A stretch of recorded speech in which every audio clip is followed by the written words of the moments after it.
গানটা আসলে সবসময়ই প্রধান ছিল, কিন্তু যখন আমি আবিষ্কার করি যে অভিনয়টায় আসলে সবকিছু করা যায়, নাচ করা যায়, গান করা যায়, এবং অভিনয়টায় আসলে এত আহ, কি বলবো যে জায়গা আছে অভিনয় করার।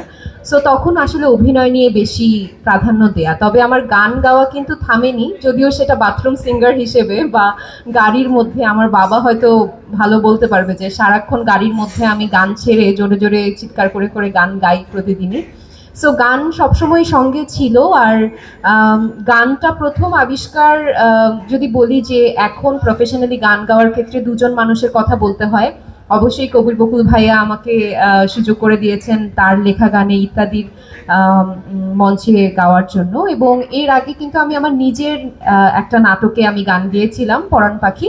সেখানে আমাদের ডিরেক্টর কিন্তু একদিন আমাদের আড্ডায় এরকম গান শুনে সে মাহিন আওলাদার কথা বলছি। চুল পড়া অনেক কমে গেছে, থ্যাংক ইউ মা। চুলের ভিটামিন জুই মাল্টিভিটামিন কোকোনাট অয়েল।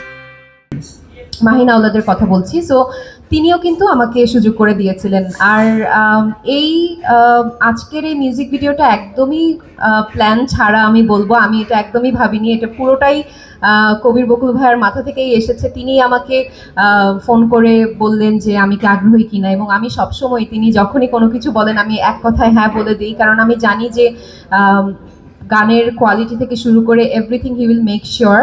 সো যখন গানটা শুনলাম, আমাকে ডেমোটা পাঠানো হয়েছিল রাফি ভাইয়ের কণ্ঠে। আমি তাকে তখন চিনতাম না, কিন্তু কণ্ঠটা এত সুন্দর লেগেছে।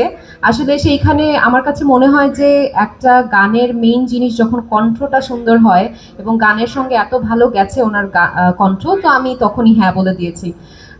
সো আমি খুবই গ্রেটফুল যে আমাকে আজকে এই সুযোগটা করে দেওয়ার জন্য। ভ্যালেন্টাইন্স ডেতে তো নাটক আসছে, নাটক সবাই দেখে, বাট এই একটু ভিন্নধর্মী মিউজিক ভিডিওতে দেখবে, একটু নিজের কণ্ঠে গানে আবার নিজেও অভিনয় করেছি, অবশ্যই ভালো লাগছে। আর বরাবরের মতো তৌসিফ মাহমুদ অবশ্যই ভালো একজন কোয়ার্টিস্ট, এবং এই গানেও সে অনেক কোঅপারেশন করেছেন যখন আমরা শ্যুট করেছি। আর সৈকত রেজা ভাইয়ের সঙ্গে আমার এটা প্রথম কাজ। সে মিউজিক ভিডিও অনেক বানিয়েছেন, এবং তার বানানো মিউজিক ভিডিও আমি দেখেছি আগে। সো সব কিছুতেই আমার বিশ্বাস ছিল যে আলটিমেটলি রেজাল্ট ভালো হবে। এবং আমি কিন্তু দেখে ফেলছি, হ্যাঁ, আপনাদের আগে মিউজিক ভিডিওটা আমার কাছে ভালো লেগেছে। আমার মনে হয় যে দর্শকদেরও ভালো লাগবে। আর যেহেতু আমি গানের মানুষ না, সো যদি গানের ক্ষেত্রে একটু ভুল ত্রুটি হয় সেটা ক্ষমা সুন্দর দৃষ্টিতে দেখবেন। আর আপনাদের জার্নালিস্টদের সবাইকে অনেক অনেক ধন্যবাদ আজকে অনুষ্ঠানে আসার জন্য। আর আমি বলবো just enjoy the show, enjoy the song. Thank you so much.